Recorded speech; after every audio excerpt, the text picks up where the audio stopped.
ተመልካች ማግኘት ዋጋ የለውም።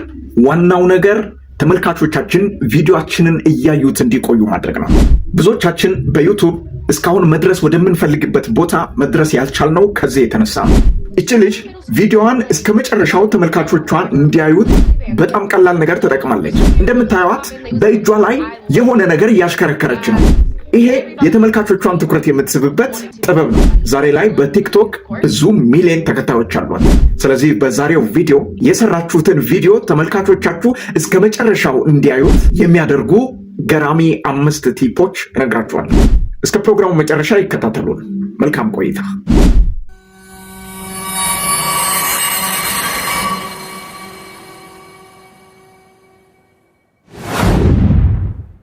እንግዲህ በመግቢያ ላይ እንደነገርኳችሁ ዩቲዩብ የራሱ የሆነ የአልጎሪዝም ህግ አለው። ከነዚህ ህጎች መካከል የመጀመሪያው የተመልካቾቻችንን ትኩረት ማቆየት መቻላችን ላይ ነው።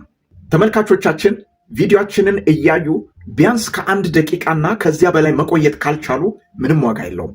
ከዚህ የተነሳ በዛሬው ቪዲዮ ተመልካቾቻችን ቪዲዮአችንን ከመጀመሪያው እስከ መጨረሻው ሳያቋርጡት መመልከት እንዲችሉ የሚያደርጉ ገራሚ 5 ቲፖችን እነግራችኋለሁ። እስከ መጨረሻው ተከታተሉት። አንደኛውና የመጀመሪያው የቪዲዮ ኢንትሮ ነው። ይሄ ማለት እንግዲህ ቪዲዮአችን ገና ሲጀምር ከቪዲዮ መካከል የተወሰዱ ወሳኝና አንኳር የሆኑ ነገሮችን ኤዲት በማድረግ ከፊት በማስገባት የተመልካቾቻችንን ትኩረት የምናገኝበት ዘዴ ነው። ይሄ ዘዴ ዛሬ ላይ ብዙ ዩቲዩበሮች የሚጠቀሙበት ገራሚና ውጤታማ የሚያደርግ በአይነቱ ልዩ የሆነ ዘዴ ነው። ከቪዲዮ መካከል ገራሚ የሆኑ ሐሳቦችንና ገራሚ የሆኑ ትኩረት የሚስቡ አይዲያዎችን ኤዲት በማድረግ ልክ እንደ ማስታወቂያ ከቪዲዮአችሁ በፊት ታስገባላችሁ። ይሄ የመጀመሪያው ተመልካቾቻችን እንዲቆዩ ቪዲዮአችንን እያዩ እንዲቆዩ የሚያደርገው ዘዴ ነው።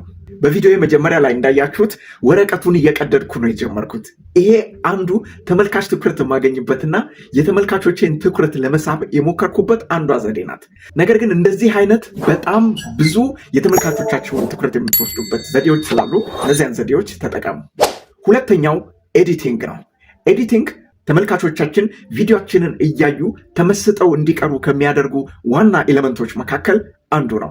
ኤዲቲንጋችን የቪዲዮአችን ጥራት እንዲሁም ደግሞ የምንጠቀማቸው ትራንዚሽኖች ሳውንዶችንም ጨምሮ ተመልካቾቻችንን ትኩረታቸውን የመሳብ ትልቅ ኃይል አለው። ከዚህ የተነሳ ኤዲቲንጋችን በዘመነና በተሻለ ሁኔታ ጥርት ያለና ኳሊቲውን በጠበቀ መንገድ ሁልጊዜም ልንይዘው ይገባል።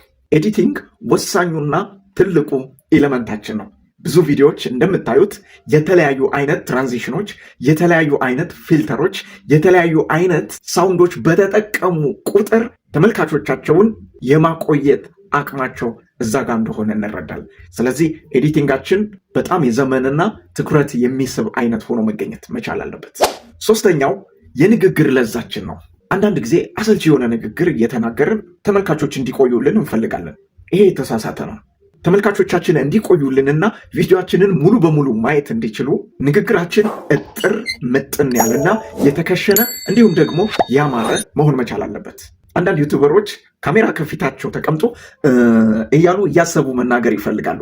ይሄ በጣም የተሳሳተ ነው። ንግግራችን መጀመሪያ ተቀምሞ ተዘጋጅቶ ወደ ካሜራ ስንገባ አንኳር የሆኑ ነገሮችን ብቻ እየተናገርን እስከ ቪዲዮ መጨረሻ መቀጠል መቻል አለብን። ይሄ ትልቁ ተመልካቾቻችንን የምንይዝበት ዘዴ ነው። አራተኛው የቪዲዮአችን ርዝመት። አንዳንድ ጊዜ የተንዛዛና በጣም የረዘመ አሰልቺ የሆኑ ቪዲዮዎች በመስራት የሚታወቁ ዩቲዩበሮች አሉ። ቪዲዮአችን ከ6 ደቂቃና ከ8 ደቂቃ መብለጥ በፍጹም የለበትም።